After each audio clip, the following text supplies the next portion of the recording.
Prosseguindo, o ano 104, o item 104 do material didático, página 131, o catolicismo e a perseguição aos judeus. Bom, apesar de ser uma aula de história da igreja, irmãos, eu resolvi dar uma ênfase nesse tópico também, assim como em alguns momentos eu dou uma ênfase na questão política da Igreja Católica.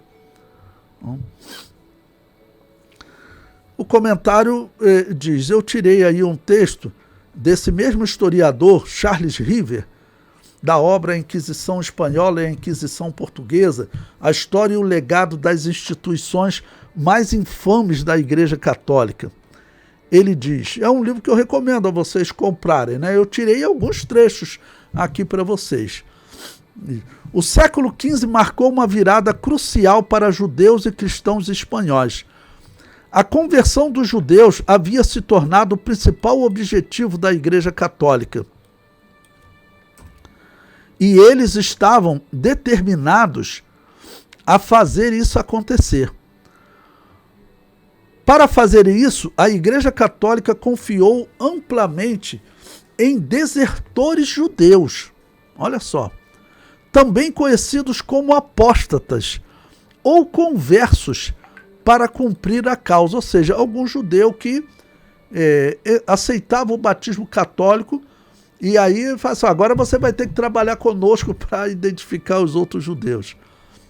Entre eles, estava um que eu pensei até em tirar ele daqui, né? Mas está na história. Entre esses apóstatas estava o rabino Salomão Halevi, originário de Sevilha. O rabino tornou-se uma espécie de ícone e era muito respeitado pelas comunidades judaicas. Após a conquista da Barcelona judaica em 1391. No entanto, ele, junto com sua esposa e filhos, foram publicamente convertidos ao catolicismo. O ex-rabino se autodenominou Paulo de Burgos. Uma pausa aqui para explicar a vocês. Nós temos realmente história de judeus que também apostataram da fé. Tem uma história de um que ele se dizia o Messias, e ele foi capturado pelos muçulmanos. Os muçulmanos falaram, você é o Messias dos judeus, nós vamos te matar. Porque um judeu comum aqui a gente não mata, mas vocês dizem que o Messias vem para vencer os muçulmanos, então nós vamos te matar. Aí ele falou assim, eu não me lembro o nome dele agora, depois eu pego para vocês. Aí ele falou assim, eu tenho uma ideia melhor para vocês. Em vez de me matar, vocês podem, através de mim, conquistar os judeus para a fé muçulmana. Como? Qual é a sua proposta? Ele falou assim, eu sou o Messias dos judeus, só que eu vou dizer que eu me converti ao islamismo. Aí você vai poder chegar para todos os judeus e dizerem, olha, o Messias de vocês se converteu ao islamismo.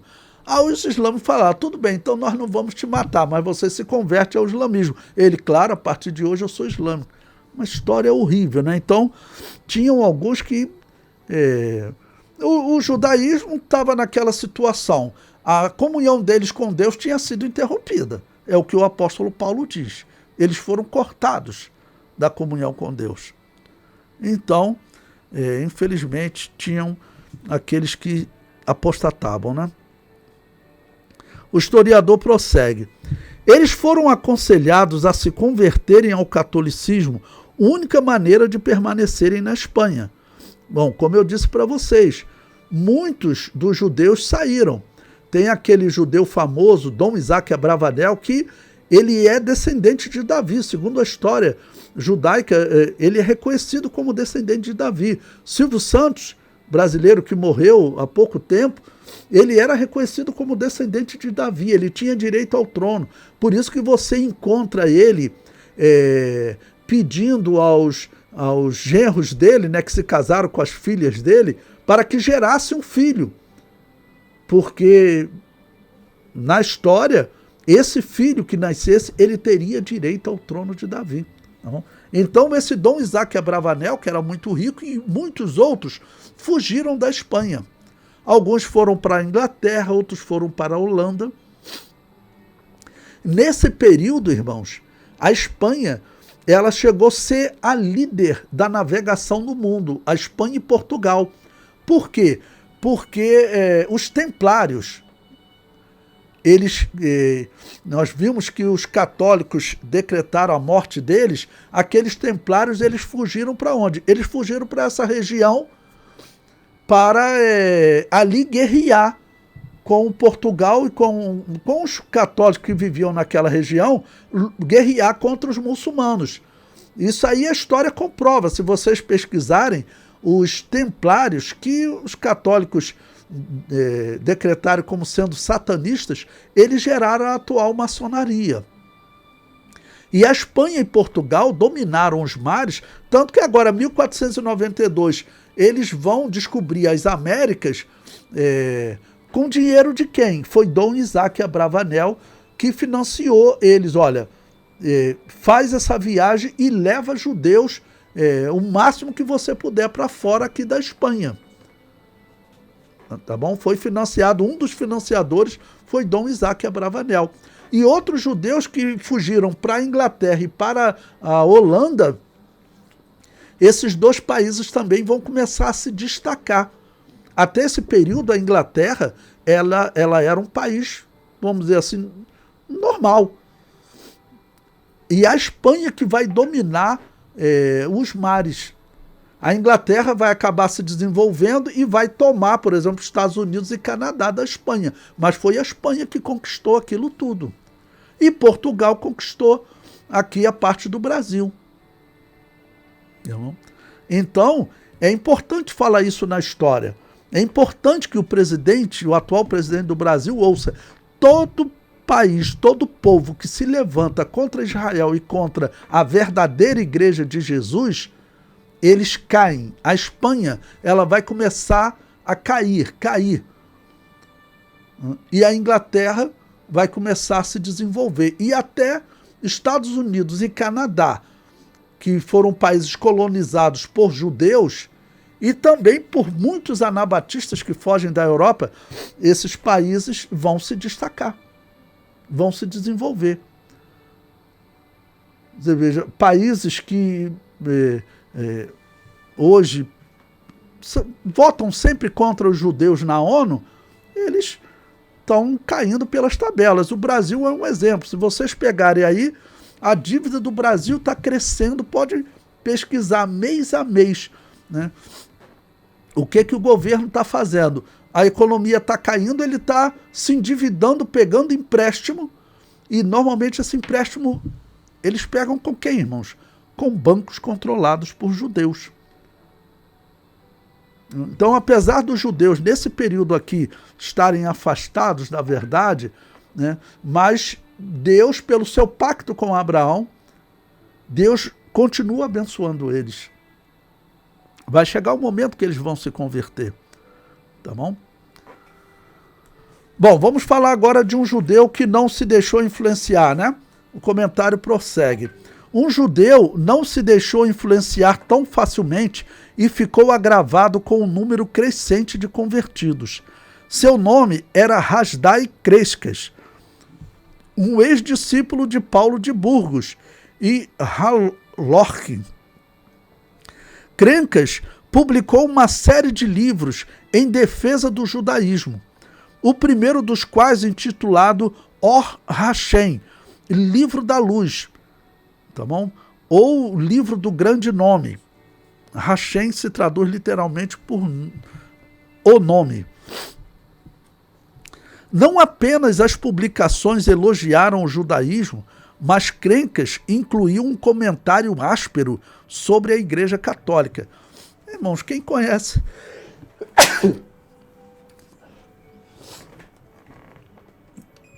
Quem conhece doutrina bíblica sabe que esse negócio de purgatório é paganismo.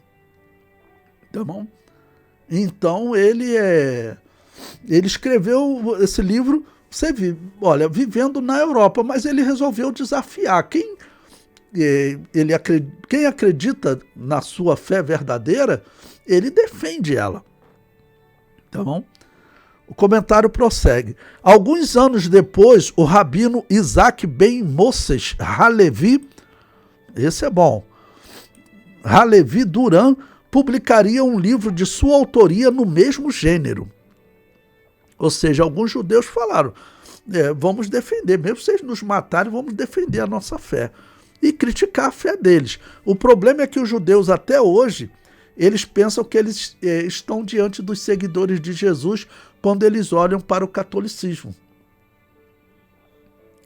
Infelizmente, eles estão sendo enganados.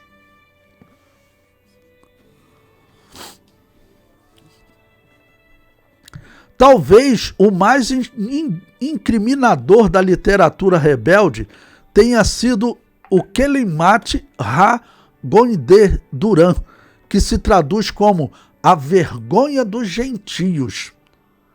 A publicação do livro encontrou reações drasticamente conflitantes. Por um lado, o povo judeu se alegrou com a ousadia do autor em escrever o que não podia expressar. Por outro lado, a publicação do livro só acrescentou óleo às chamas do preconceito que as autoridades espanholas já tinham contra os judeus. A Igreja Católica viu isso como uma blasfêmia absoluta e decidiu que todos os judeus espanhóis pagariam por isso. Tornou-se uma honra estimada ser agraciada com a tarefa de converter os judeus por meio dos pogroms selvagens. Pogroms eram locais onde eles ficavam isolados, né? Como Hitler, que criou também coisas semelhantes. Um dos mais prolíficos líderes do pogrom se gabou de comandar um exército que converteu 20 mil judeus e matou outros 10 mil no processo. Bom, irmãos, eu gosto sempre de colocar textos de historiadores, não? Para vocês verem que o que eu estou falando para vocês, apesar de ser para muitos uma novidade, mas historicamente eu mostro textos, obras conceituadas que eles pregavam exatamente o que eu estou ensinando para vocês. A doutrina chamada sucessionismo. Ou seja, existiu uma sucessão de igrejas que não batizavam recém-nascidos, não acreditavam em purgatório, não faziam invocação ao mundo dos mortos, não matavam. Historiadores modernos falam dos anabatistas como pacifistas, pessoas que não pegavam em armas nem para se defender. Essa igreja existia? Existia. Jesus falou que a sua igreja seria assim e essa igreja existia. Ovelhas no meio de lobos. Quem é o grande lobo dessa história aqui? É a Igreja Católica. Ela não pode ser a ovelha profetizada por Jesus. Você veja, na história nós encontramos alguns textos de anabatistas, mas na maioria dos casos nós encontramos, na verdade, história dos anabatistas sendo mortos. A Igreja de Jesus, ela foi perseguida, irmãos, ela nunca perseguiu, ela foi perseguida desde o princípio.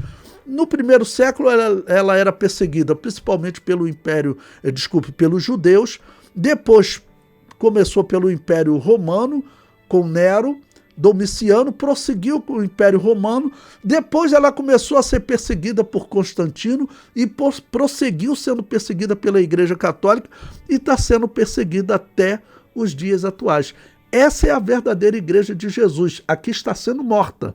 Aqui está matando é aquela que é profetizada no Apocalipse como Babilônia apocalíptica, que estava embriagada com o sangue dos santos. E isso que eu falo para vocês, olha, nós estamos aqui com o pastor Elias na turma, ele assistiu a aula que eu fiz lá no núcleo da Confraderge em Itaburaí. Também, por exemplo, o núcleo aqui da ADRJ, quando eu tive em Angra dos Reis, quando eu tive em Paracambi, esse final de semana, eu tive em Macaé. Essa mensagem, irmãos, graças a Deus, os cristãos verdadeiros estão recebendo, e eu fiquei feliz, porque lá no núcleo de Macaé As irmãs também podem fazer esse curso, né, de orientação ministerial. Teve uma irmã que ela entrou para a história das minhas aulas. Eu já devo ter comentado sobre ela com vocês aqui. Eu tive lá, ela era da cidade de Quissamã, e eu fiz uma aula lá sobre esse tema, há uns 3, 4 anos atrás, e ela é professora do ensino médio. Aí no final da aula ela me falou assim, poxa professor, que felicidade, eu não sabia disso, porque tudo que eu estudei na história era sempre colocando a Igreja Católica como a igreja origem, e que nós saímos dela, que nós somos protestantes. Agora eu fico feliz porque eu tinha maior dificuldade. Eu ia dar aula para os meus alunos e dizer, olha aqui o que o cristianismo fez. Aquilo mexia com a minha fé, mas agora é confortante. Ela estava na aula, eu até lembrei disso na aula, né? Irmã Taime, o nome dela. Tá bom? Bom, e para concluir esse tópico, eu comento. Nos dias atuais, os judeus cospem em cristãos que vão pregar em Israel. Se você procurar na internet, você encontra, irmãos. Até crianças judias, eles cospem em cristãos que vão pregar. Tem cristãos que vão lá, né, no Muro das Lamentações. O que ele faz? Ele começa a pregar lá. Os judeus agridem eles com cuspe. Claro que não são todos, né? Mas por que existem alguns judeus que odeiam os cristãos? É por conta de história como essas aqui. Essa história que nós vemos aqui nesse livro é um livro secular. Essa mesma história os judeus estudam na Europa, nos Estados Unidos ou lá em Israel. Só que eles colocam como os cristãos matando. Então a maldade dos católicos era tão grande que até hoje os judeus abominam o cristianismo. Eu comento. Esse ódio deriva da matança que os católicos promoveram, principalmente nessa Inquisição espanhola. Os judeus foram enganados na história. Eles pensam que a Igreja Católica representava o cristianismo, quando, na verdade, ela é a Babilônia apocalíptica que odeia judeus e cristãos. Se você, num diálogo com um judeu, você explicar isso para ele, você tem chance de ganhar esse judeu para Jesus. Eu acredito que a mensagem que as duas testemunhas vão pregar durante a grande tribulação para os judeus envolve, com certeza, explicar para eles quem são os verdadeiros cristãos da história. Explicar para os judeus que os seguidores de Jesus nunca mataram os judeus. Pelo contrário, os seguidores de Jesus, eles amam os judeus. Oram por eles, que é isso que a Bíblia diz para nós fazermos. Tá bom? Eu sempre cito como exemplo e vou repetir. O primeiro-ministro de Israel, Netanyahu, quando esteve no Brasil, no seu discurso ele falou: os evangélicos são os maiores amigos de Israel. Ele não sabe o significado, a profundidade do que ele falou. Porque ele pensa que os evangélicos saíram do catolicismo. Ele pensa que os evangélicos são protestantes. Eu aproveito para citar aqui uma pessoa, o pastor Marcelo Tenório, que ele comentou certa vez que um judeu, diretor lá da empresa onde ele trabalha, perguntou a ele por que vocês protestantes também perseguem os judeus, porque Lutero mandou matar os judeus. Eu falei para ele, explica para ele, rapaz, que nós não somos protestantes, que nós não saímos da Igreja Católica, e Igreja Evangélica como nós sempre existiram na história e nunca perseguiram os judeus. Pelo contrário, nós oramos pelos judeus. Nós pregamos que Israel voltará a ser uma bênção para as nações do mundo. Que Israel vai governar o mundo. Nós pregamos isso. Católicos e protestantes não pregam isso. Essa é uma das doutrinas que mostram que nós não somos protestantes. De quem nós herdamos essa doutrina? Das igrejas que não batizavam recém-nascido, valdenses e muitos outros nomes. Pastor,